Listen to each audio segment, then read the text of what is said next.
Yeah, very good morning. And the next session will be taken over by two people, career opportunities in defense and aerospace corridor. Mr. B. Krishnamurthy, Project Director of the Tamilnadu Defense Corridor, Commodore Ramesh Madhavan and Ganesh Ram. These three people will take this session, and we find from the biodata, as you are all aware, that defense corridor is something which is shaping up in our country in a big way. Originally, we have been dependent on external sources, but now it is being made in India, and even export orders are being contemplated. Accordingly, our own people who have been in the defense sector, both in the government as well as in the private sector, are very much in the know of things, and we need technological advancements in this field to solve the problem of reaching the people in vast numbers. We have three speakers in our panel and are real subject experts in having acquired technology, and they will share their knowledge in this identified sector. With these few lines of introduction, let me request Mr. Krishnamurthy, Project Director, Tamilnadu Defense Corridor, to take it over.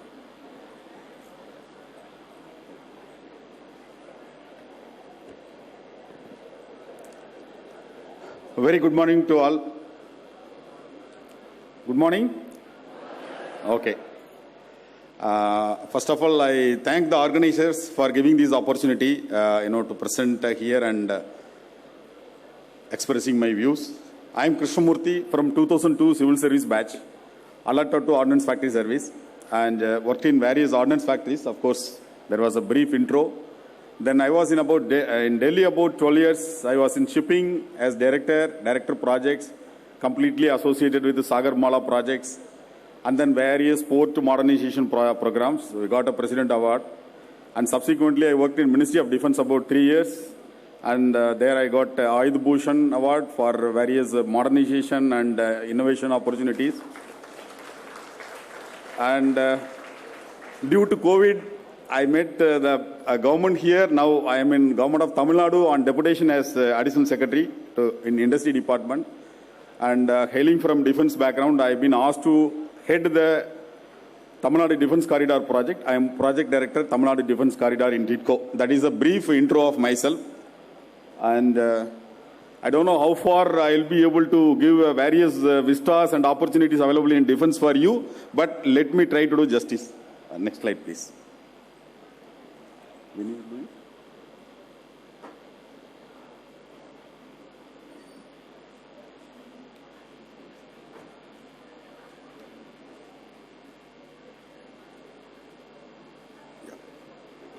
will be operating.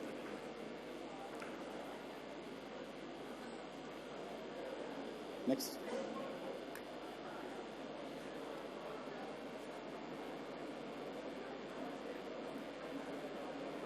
I'm sorry. This is the one. This is the one. Yeah. Okay.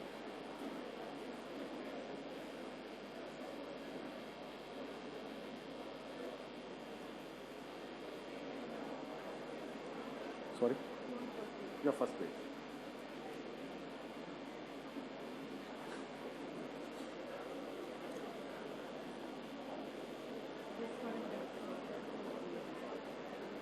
This one is the next one. Okay. Yeah. Sorry, there is a small technical glitch. The security of the station, security of the nation is very important, and to protect sovereignty or integrity of the nation, Government of India has taken a number of measures to cater the requirements for the forces and also realize the export opportunities and potential available.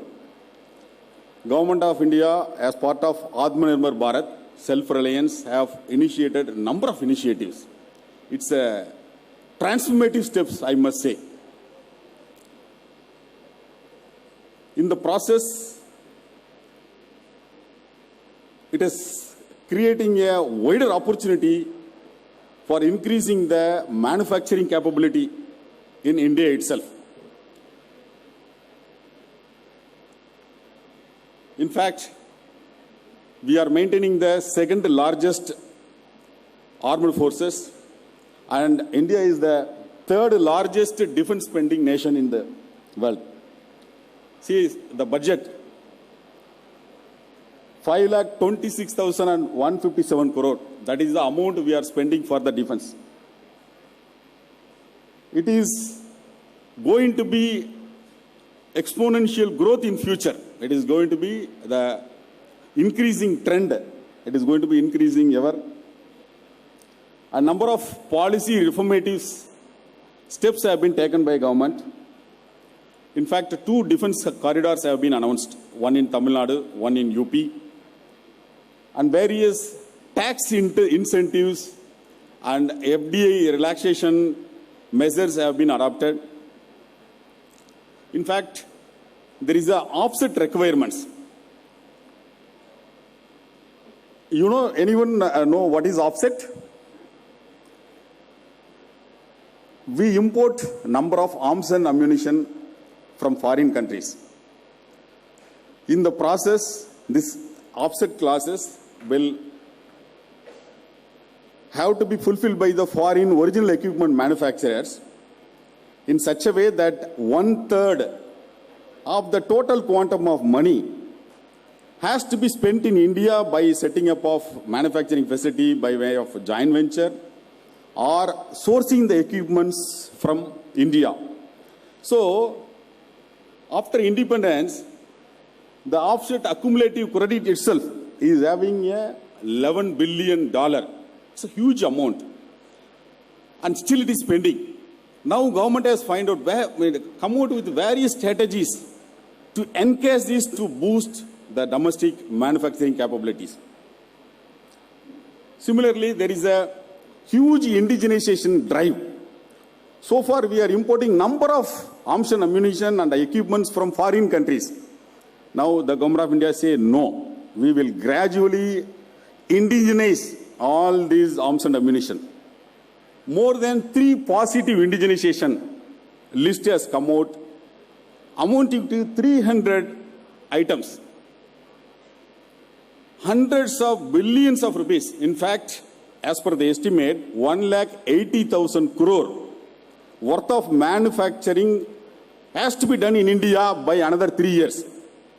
Imagine how the manufacturing capacity is going to be increased.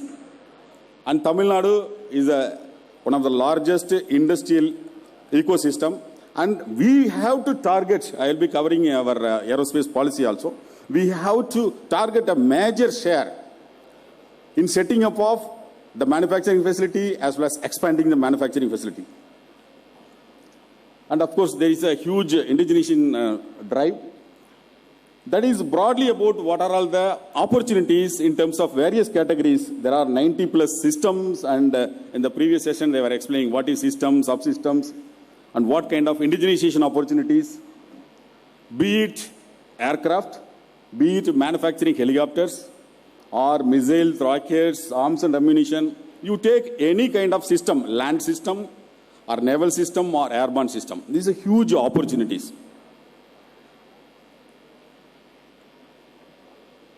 In fact, this is a brief intro of the corridor. The Tamilnadu Defense Corridor, it was announced way back in 20 January 2019. And we have identified 5 broad nodes, Chennai, Trichy, Salem, Coimbatore, based on the industrial existing capabilities. And we have also carried out the gap analysis. Okay, what kind of industry is there? Heavy engineering. What are all other requirements to support the industries, existing industries, in terms of setting up of center of excellences? We have we are creating a center of excellence in association with international players like Dassault System from France, GE from America, and Siemens. The 3 center of excellence we have already, we are setting up in Tidal. Another 3 months we will be inaugurating. It offers huge opportunity for research, design and engineering services, new product development. These are all enablers to support our industries. That is center of excellence. Common testing facilities. For each node, what kind of industries are there? Chennai, we have Sriperumbudur and Manalur, Oragadam. They have electronic clusters. More than tens of foreign OEMs, they have set up the facility. And yesterday only our board has approved to set up EMI, EMC and communication test facilities along with the Government of India grant, about 100 crore. For Coimbatore, what sort of industries are there? Along with the Tata Technologies, we will be setting up common engineering facilities to support the MSMEs. Because every MSME, every industry will not be able to have testing facilities. Whatever the product you develop, you require testing facilities so that immediately you test and supply the material.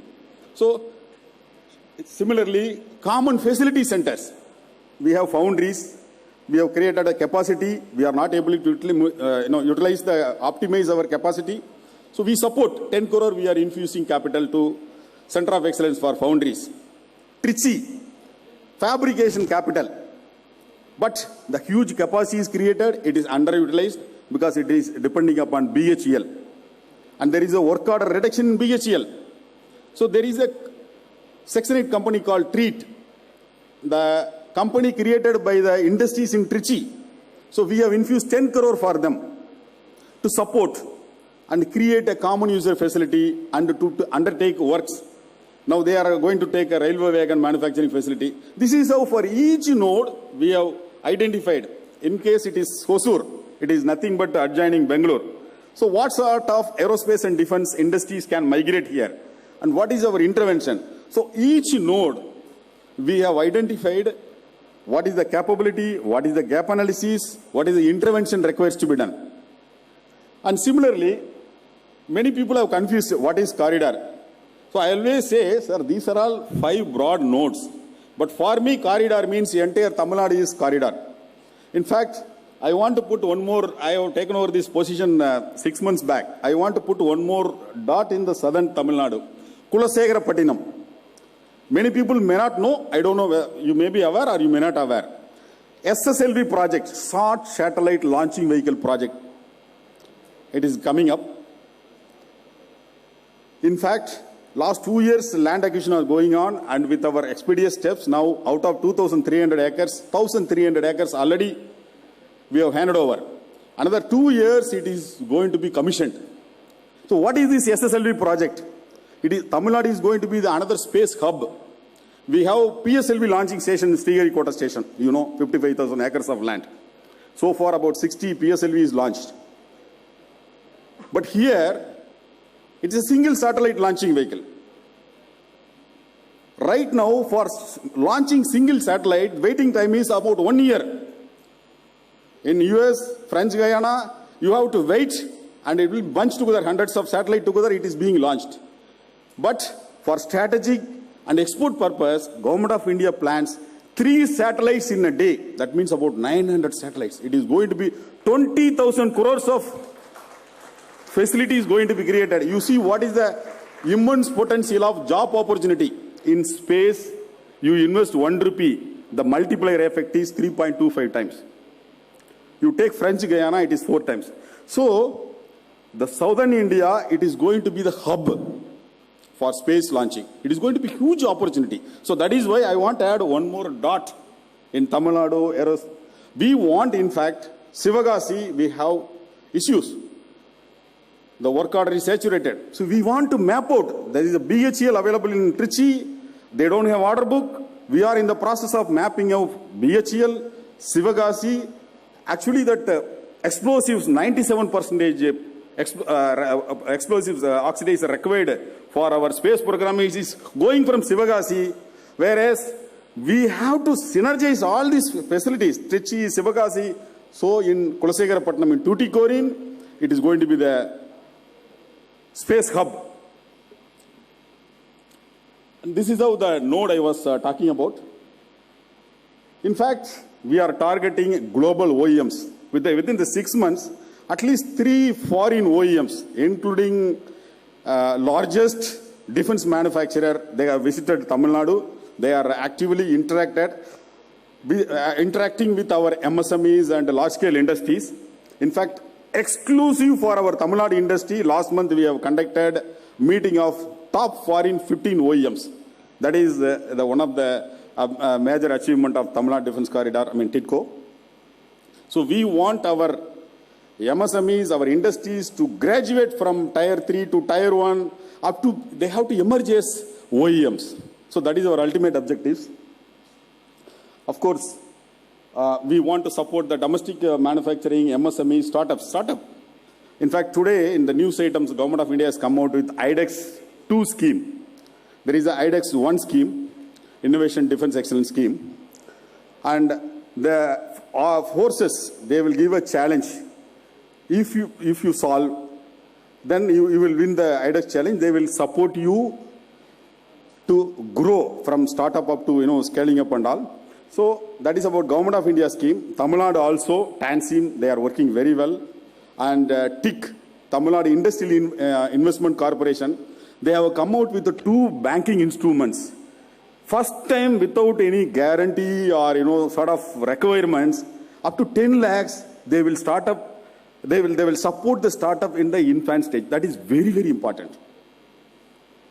And Tamil Nadu Emergence Fund, about 500 crore corpus is being created to support the startups in advanced stage. We are working for it. So that is the, we are targeting or envisioning to support the startups. And ultimately our objective is to create 1 million employment in 10 years. It is part of our 1 trillion economy. In fact, after my joining, I kept the target of 1 trillion economy, 25 trillion economy should be from aerospace and defense. That is my revised target we have kept. And part of our objectives, we will encourage skill development and create jobs. We are in discussion with Aerospace Skill Council, Bangalore. In fact, in India, Bangalore and Hyderabad, they have emerged by virtue of more of DRDO labs and the existing factors. So we are in discussion with Aerospace Skill Council to set up a kind of skill development program. In fact, we have 6 international airports and huge scope for avionics, but there is no organized skill development program. So we will soon come out with a skill development program for our people.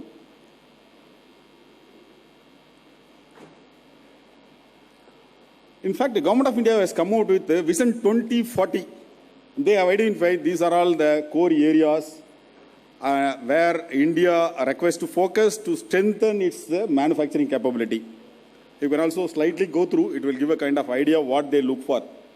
It may be manufacturing of submarines, fighter aircraft, helicopter, or all types of artillery guns, arms and ammunition, unmanned autonomous ground, and in fact the drone, I think the next speaker is very eminent and he will be covering drones and counter drones. Now Ukraine war, you may be reading a lot of news items, how a small drone, they decide the fate of big warships. So that is a potential of drones. And space-based assets for communication, surveillance, intelligence, classification. So now, in fact, we want to target both upstream and downstream industries of satellite hub in Kulasegarapattinam. And sensors, another opportunity area, and be it data vision from multiple spectral sensors, advanced military materials. It's a huge area with a lot of potential, you can think of it. It's all numbers. There is a projection of billions of rupees, and this is nothing but numbers, so we'll skip it. So various career options you can think of, be it aerospace engineers, or system engineer, electrical engineer, flight inspectors, Now, Government of Tamilnadu is going to soon announce, setting up of second airport in Chennai, and we are also identified Hosur to develop an international airport. MRO, maintenance, repairs, and operation. That is another our targeted area. Chennai, we have identified space for developing MRO. We are in discussion with the foreign OEMs. Similarly, in Hosur, Taneja Airport, there is a MRO operator Airworks. So recently, we have come out with the package to support them. MRO is another segment which gives a huge opportunities. And there is a traditional works of mechanical engineering, quality assurance. There is a separate wing in Army, DGQA, DGAQA, and for naval there is a quality assurance. And then about UAV, it will be covered later by our speakers.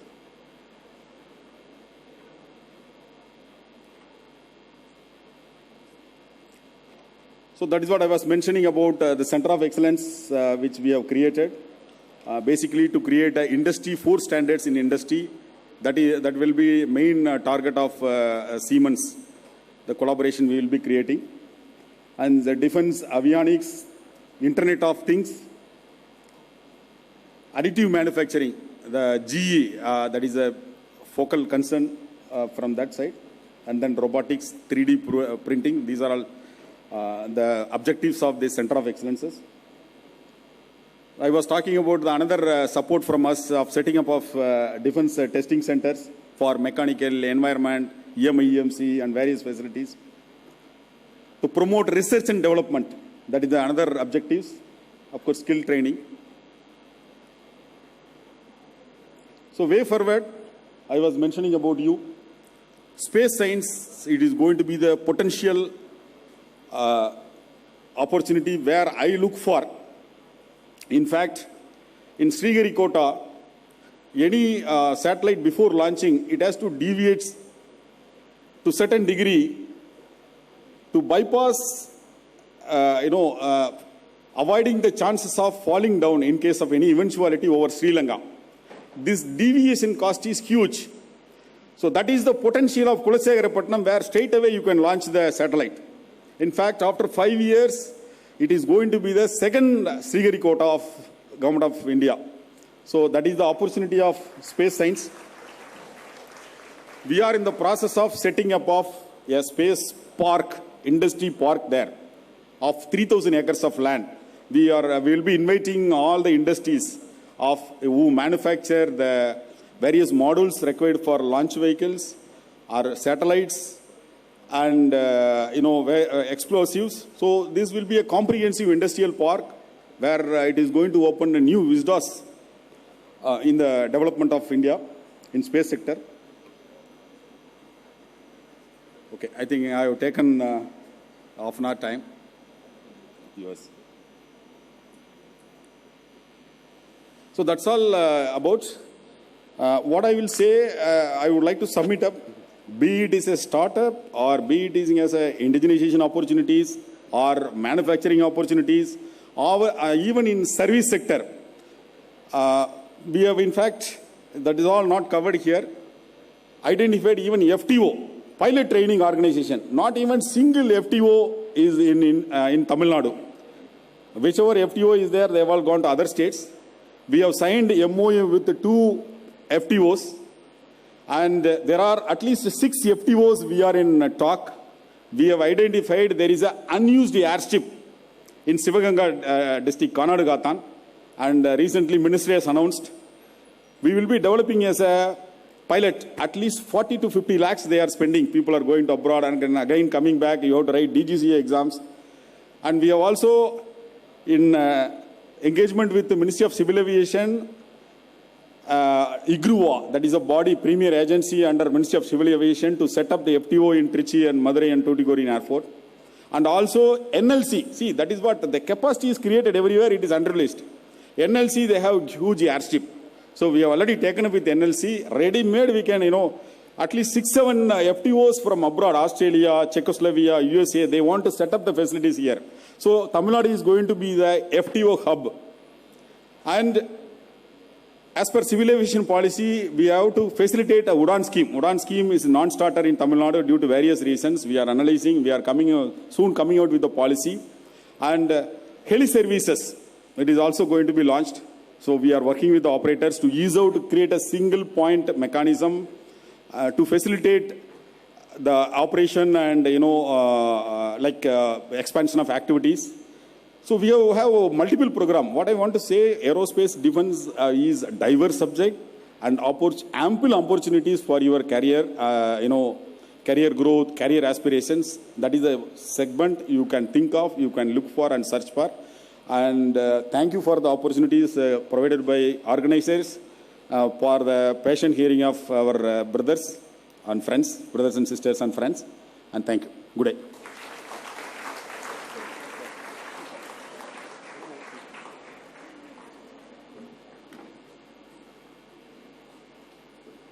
Thank you, sir.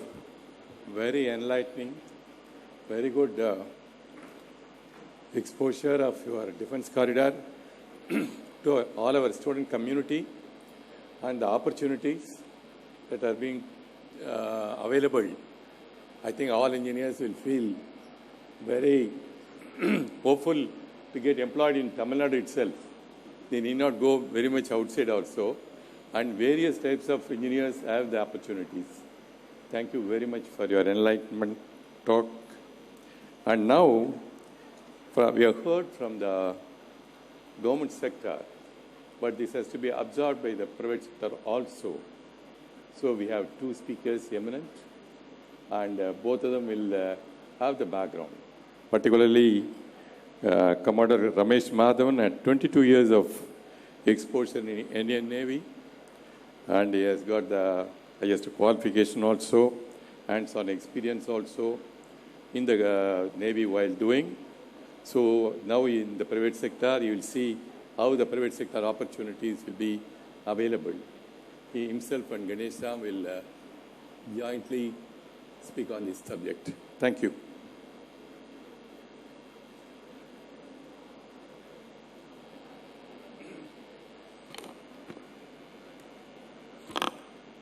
A very, very good morning to the young and bright members of this audience. I thought most of the people have been speaking, eminent speakers have been speaking from that side of the podium. I thought I'll make a shift so that there's a slight change in your neck in case you're looking at one direction. And plus, of course, it makes me easy to look at the slide and give a lecture.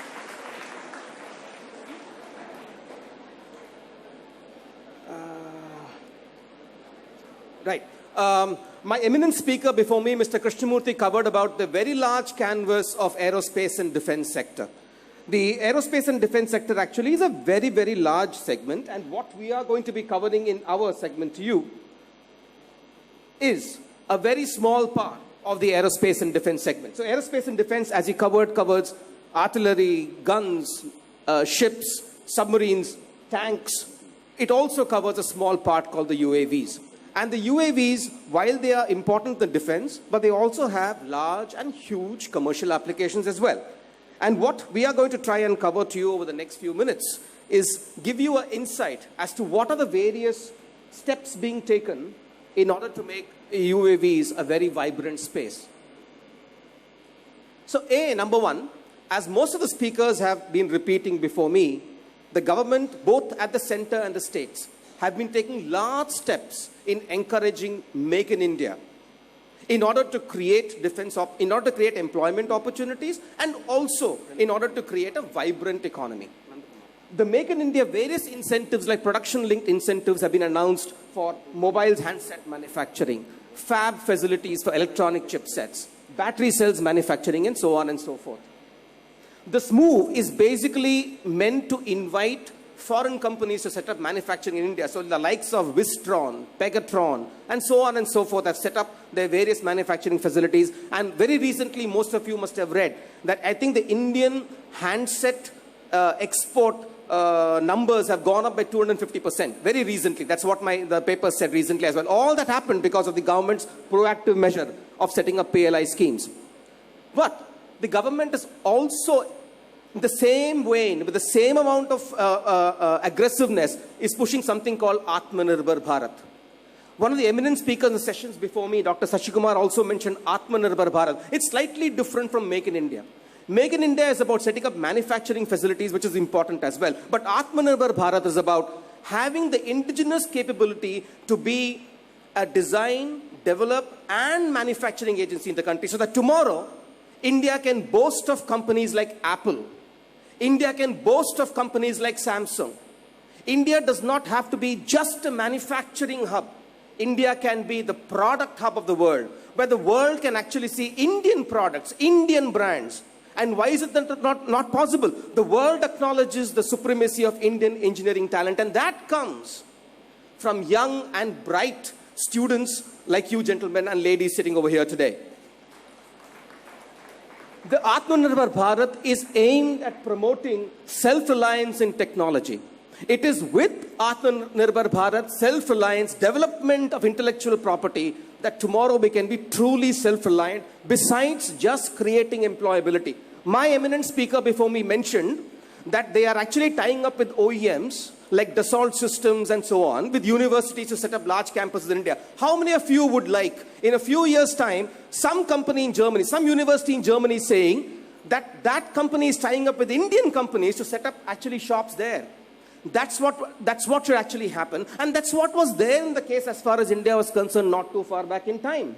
The vision of the government is to make India a global drone hub by 2030. And this is not just a statement. Various steps have been taken to promote this vision. For example, if you see a slew of policy incentives by the government, in the last 6 months, the government has introduced a new drone policy, which was released in 25th of August 2021. Production-linked incentive of drone components have been announced. Very recently, I think 21st, 2 days ago, 13 companies have been shortlisted and selected for the preliminary list of PLI for drone and drone components, of which 2 companies belong to Chennai.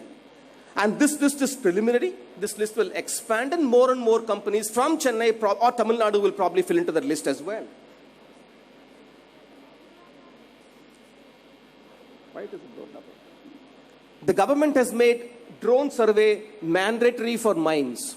What I'm trying to depict here is, in order to indicate to you what is the size of the market, what is the responsibility of the private sector to step up and fill the volume, what is the challenge in front of us, and how the government is paving the way for Indian private industry to move in that direction, is what I'm trying to indicate to you. And therefore, what will be the kind of job opportunities and the skill sets that are required for this industry. So, a drone survey for mines has been made mandatory from November 2021, and India has a large mining segment as well, which needs this kind of service. Drones for agriculture have been introduced in a formal policy by the Ministry of Agriculture on 21st of December 2021. India is still a 70% agrarian economy. We know the size of the country. We know the size of the farmland. If we have to have so many drones in order to do drones in agriculture, you can imagine the kind of volumes of drones that will be required in order to fulfill this particular vision. There is one more project I don't know many of you will know. It's called Swamitwa. The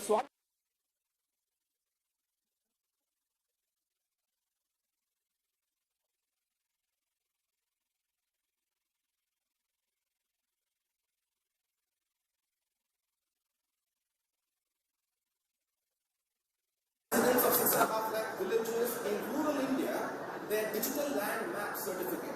And for this, the kind of requirement is merely about 1,000 drones in the entire country over the next, let's say, 1.5 years. Therefore, what I'm trying to indicate over here is there's a huge demand, there's a huge requirement for world-class drones to carry out certain programs and certain services for the industry in India, which is now lies on the private sector to fulfill. Add to that, the government has now recently, I think on 9th of February 2022, banned import of drones. So on one side, the government has made mining by drones mandatory, agricultural use mandatory, aerial survey mandatory, and on the other hand, it has banned import of drones. How is this entire volume vacuum going to get fulfilled? It depends on this private sector. And so therefore, young friends, ladies and gentlemen, you will know the kind of volume, the kind of opportunity, the kind of requirement that is there in the drone space. And therefore, The intent of the government to make India a global drone hub by the year 2030 is actually very real and very urgently required. Not only in agriculture and mining, the government has, as my speaker said before, the government has progressively restricted import of drones for defense. 3 positive indigenization lists have already been introduced all the way from 2020 December to 2027. Progressively, gradually, drones of technologically complex drones have been gradually banned, thereby giving the private industry time to master the technology. And that kind of technology mastery is going to come from young people. It's not going to come from the people who have been used to yesterday's technology. It's going to come from the people of tomorrow, which is you guys again.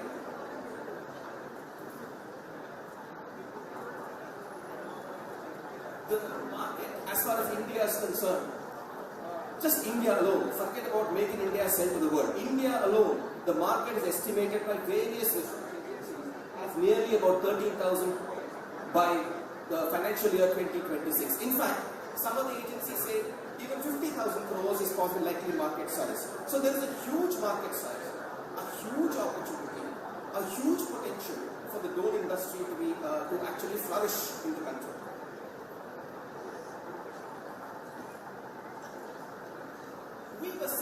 We were set up almost as a clarion call in response to the nation's call for Atmanirbhar.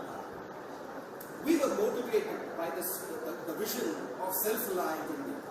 We were deeply inspired by India. We were passionate about making India great again because we believe that not too far back in time, India was a pioneer in technology. India taught the world medicine. India taught the world surgery. India taught the world astronomy. India taught the world physics. Somewhere down the line, we lost that pioneering position. Thousands of students from overseas used to flock our universities in Nalanda, Dakshina to learn. Today, we flock their universities outside to learn. Somewhere down the line, we lost the vision, we lost that drive. We were motivated. My colleague Dr. Ganesha will be speaking right now after me, and we were motivated. We wanted to put India back in the pioneering list again. And it is with that quest we founded our company, Tunga Aerospace. We are a DPIIT recognized startup. We are located in IIT Madras Research Park. We work with some of the best brains which come from people like you.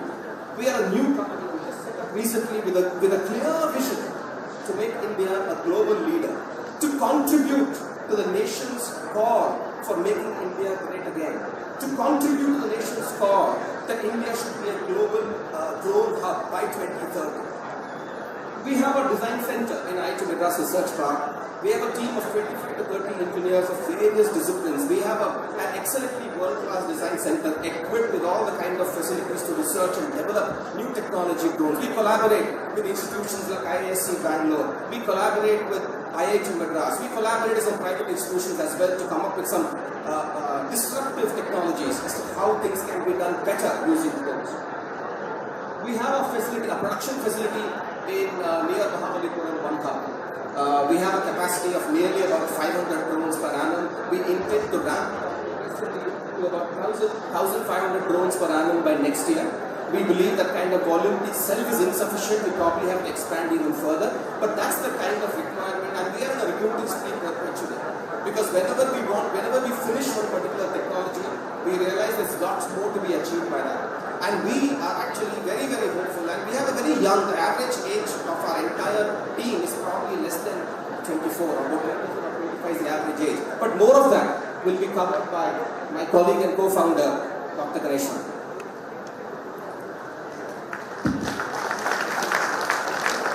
Hi everyone, am I audible? Yeah, you might have heard the fantastic walkover by Commander Ramesh. So I just want to show you what we exactly do.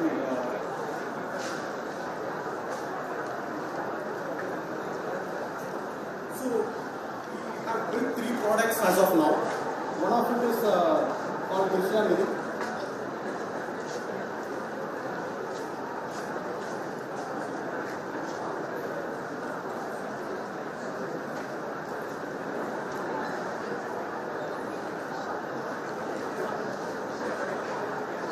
So we are drone builders. Are you guys aware of drone technology?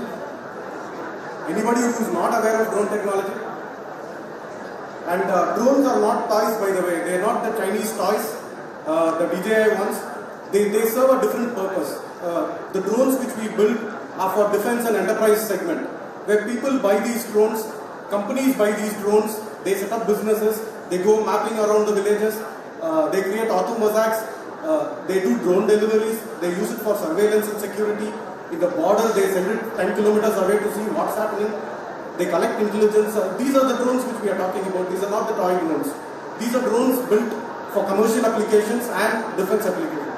And boys like you, young boys, we don't have that many experienced people in our team. Very young boys, 23, 24-year-old, they are the ones who are building this technology. How many mechanical engineers are here? Electrical? Computer science? Any other stream? What are they? Can you be a little louder, please? Aeronautical? Yes. Any other? Aerospace. Fantastic. See, be it space applications, be it making guns, building ships, you are the ones who are doing it. Whatever you read over these 4 years of time and you're in schooling, whatever you read, those are the only technologies which are used. There might be fancy names, drones, space satellites, or guns, or ships, or loitering munitions. It's you guys.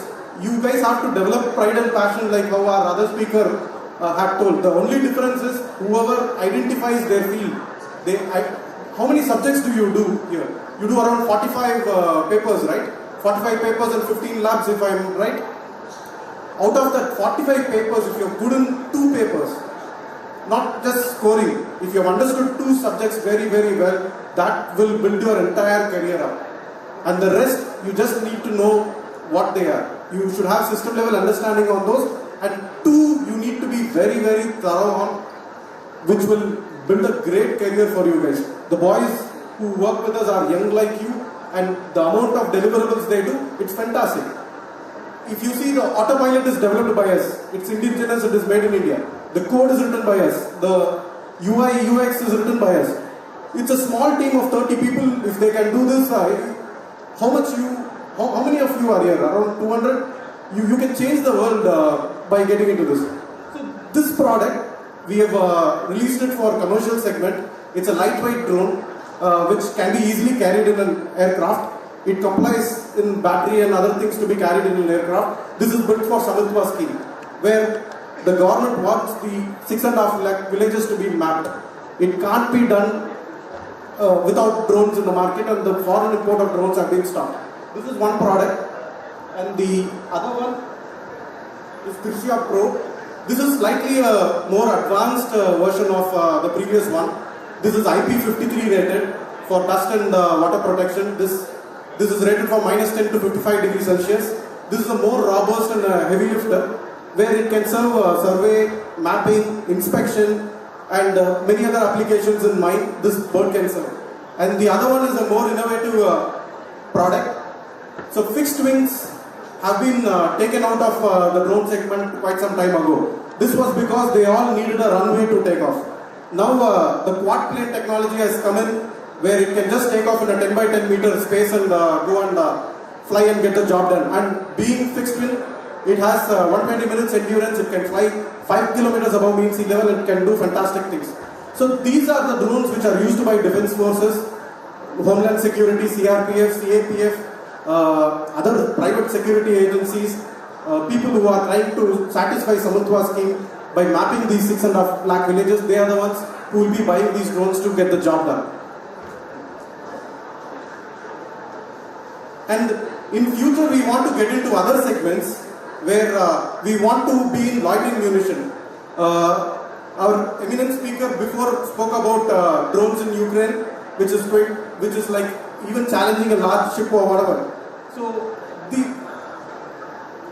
these are armed drones, the drones which carry munitions. We are trying to get into this segment as well. And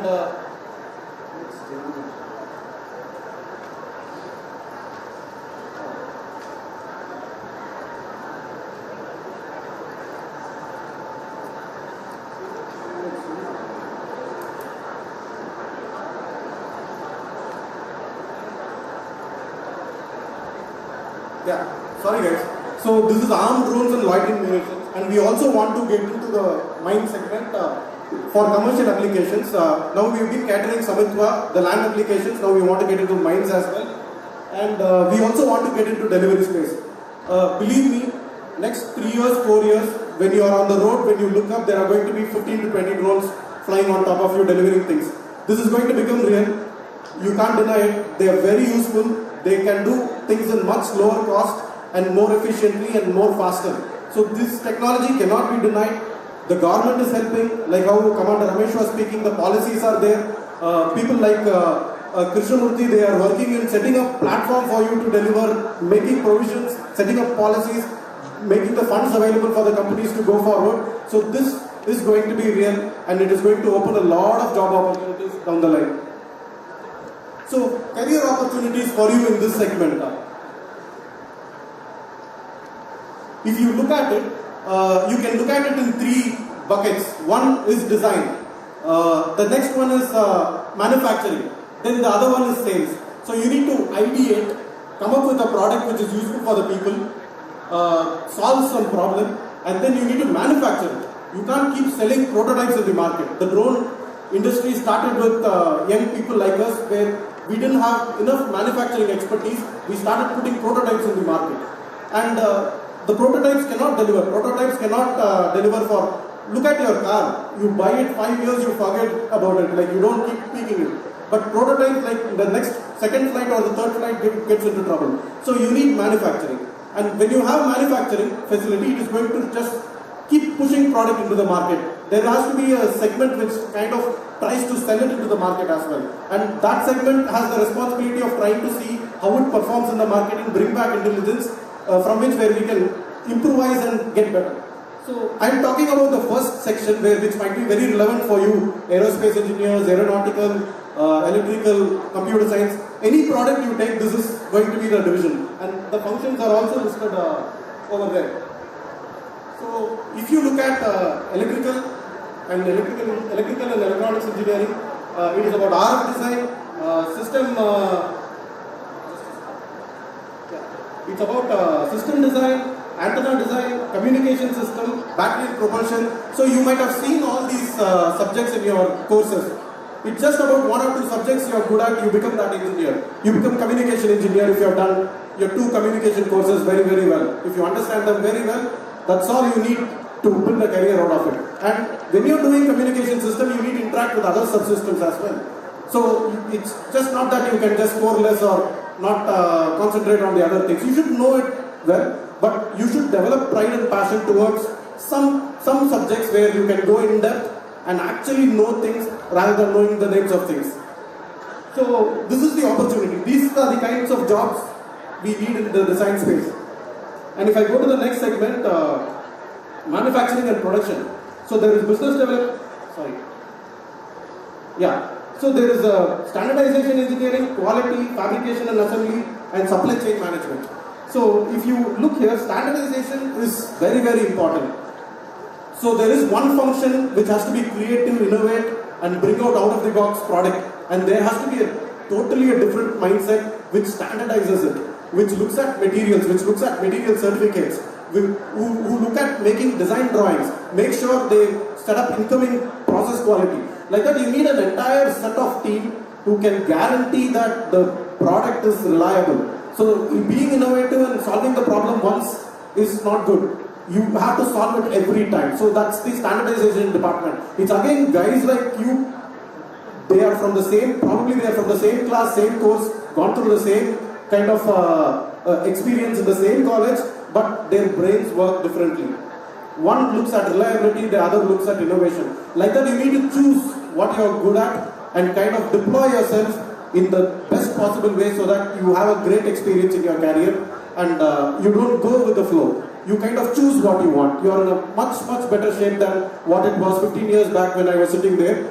The government is helping, the policies are there, the demand is there, the supply is there. What more do you want? You have a red carpet welcome into the industry.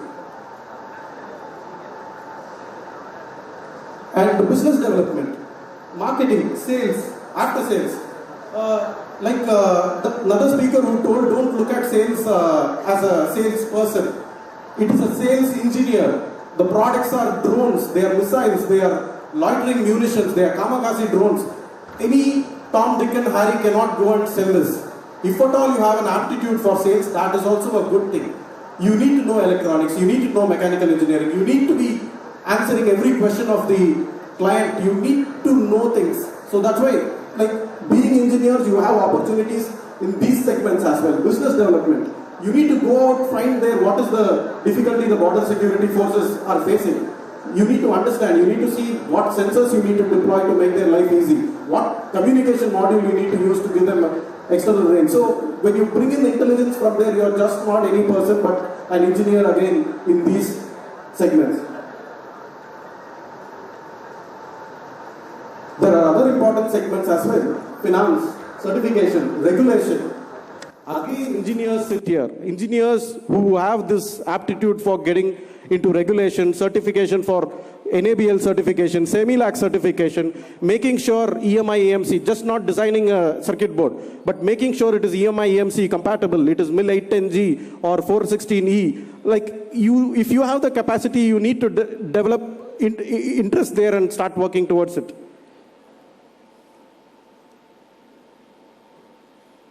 And just leave us, Tunga Aerospace Industries, we are a new kid in the block with 30 people team. We have high aspirations. We want to grow phenomenally.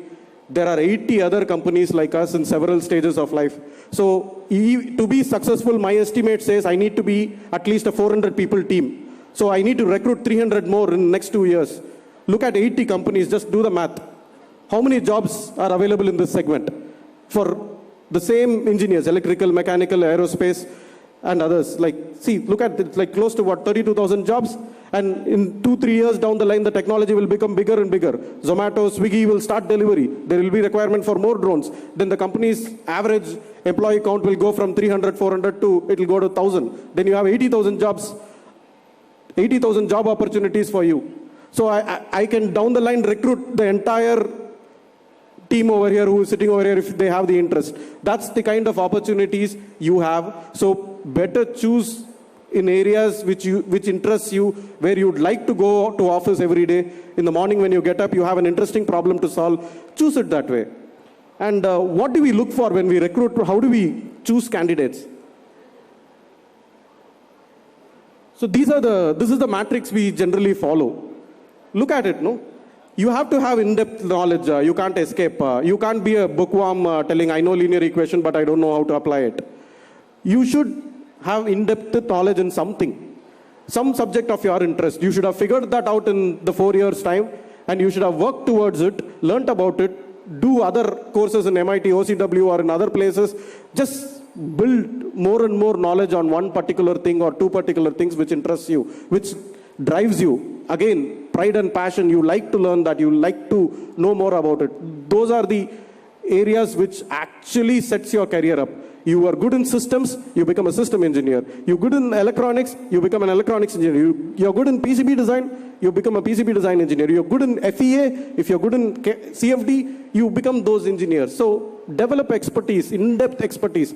I'm not talking about knowing names of things. Apply yourself, go attend competitions. Build a car if you have to. Go to Baja. Go to other camber racing.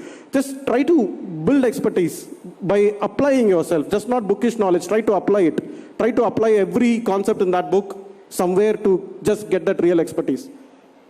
And then system level understanding. The entire process of engineering, going through all the other 45 courses, is to know about everything. Because things don't work in solo. They always work with other subsystems. At that point of time, you need to know something about the other subsystem to interface, to understand better. So that way, whatever courses which have been structured around your engineering, it is done fantastic. After 15 years, I'm telling you, every day I feel bad, oh shit, in that class I could have studied this slightly better, or I should have concentrated a little more, so that today I need not go back, do the reading, go open up those old books and see. Like all the engineering books are at my home, and I kind of open it every week, at least once or twice. Just to see, hey, where this is. We learnt it somewhere. Whatever you have learnt is the world about. Be it space, be it medical tech, be it anything, whatever you have learnt, that's more than enough for you to just rule the world with whatever you know. and you need to be passionate. You can't be simply passionate about everything. Your passion, that's a feeling which comes on certain things. You need to see what those are. You need to identify and you need to build on it. And passion, being passion, you'll be self-driven. Nobody needs to tell you what exactly has to be done. You will do it yourself. Ability to multitask and prioritize. Guys, I'm telling you, from the days of our school to colleges to work, you will not have one activity to complete in a day. You will have 100 activities to complete in a day. So you need to build a skill in prioritizing it. You need to prioritize, you need to look at, you need to understand what is important. Nobody is going to come and tell you what is important. You need to align with the company. You need to understand what is important for the company, what the goals are, and then prioritize accordingly. That's a very, very important skill. If you're able to do that, you will climb up in ladders. And if you see accountability, fearless risk-taking, clear communication, and all the other things are very, very important for you guys. And the opportunities are immense. There are around 80,000 jobs on your table for this. And we are also recruiting. If you are interested, please do apply. Come visit our facility. Check out what we are doing. If you are interested, please do join us. In this segment, there is no experience. I can't ask for an experience because drone is new. I can't find an experienced person on drone. It's all in your favor. Freshers who can be molded, who are interested, who have all these skill sets, just can come and start working with us. So that's all I have. Thanks for this opportunity.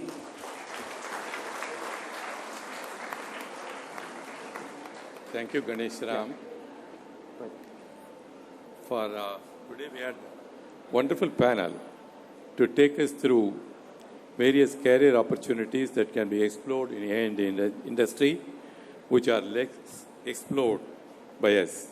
But it appears to be the need of the hour, and it appears to be available for everybody today, which was not available before from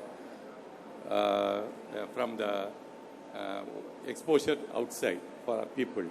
You say a fresh graduate can come and start joining this group, and he says it is available in your doorstep in Tamilnadu. And I think this particular session has given a lot of opportunities for our young brains. And thank you very much for the time every one of you has spent, the interactions held during the session, and with the knowledge shared by your speakers. The companies in the A&D sector use competitive intelligence as a critical tool in identifying ideal business opportunities and possess a competitive advantage also. It has enlightened us that future engineers has to kickstart their innovation and explore more career opportunities in this sector. Thank you very much for every one of you for having shared your knowledge and kickstarted the interest in the minds of our engineers. Thank you very much.